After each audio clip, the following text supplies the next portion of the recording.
நிலவுக்கு என் மேல் என்னடி கோவம். மக்களுக்கே என் மேலதான் கோவம்.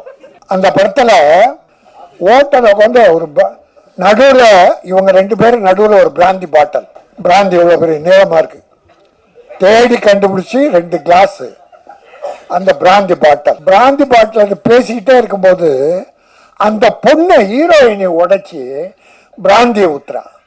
அவன் வேணாங்கிறான், குடுறா, குடிச்சிட்டு இவ ஊத்தி இவ குடிக்கிறான். ஒரு கல்யாணம் பண்ணிக்கிற பொண்ணு பிராந்தியை ஊத்தி டேய் குடிடா, இவ குடிக்கிறா, 2 பேரும் குடிக்கிறாங்க. இது எந்த பண்பாட்டை சேரும்? அப்புறம் என் மேல என்ன கோவம்னு டைட்டில் வச்சாங்க. பிரயோஜனம், நிலவுக்கு என் மேல் என்னடி கோவம். மக்களுக்கே என் மேலதான் கோவம், மக்களுக்கே என் மேல கோவம். பண்ண படமெல்லாம் அப்பனை கிண்டல் பண்றது, அப்பனை கேவலப்படுத்துறது. வர்ற இளைஞர்கள் எப்படி சார் நல்லா ஒழுங்கா வருவான்?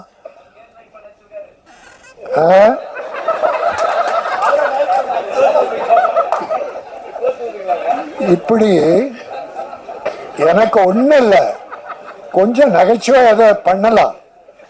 ஆனா சமுதாயம் கெட்டு போற அளவுக்கு தயவுசெய்து வேண்டான்னு வேண்டுகோளா வைக்கிறேன்.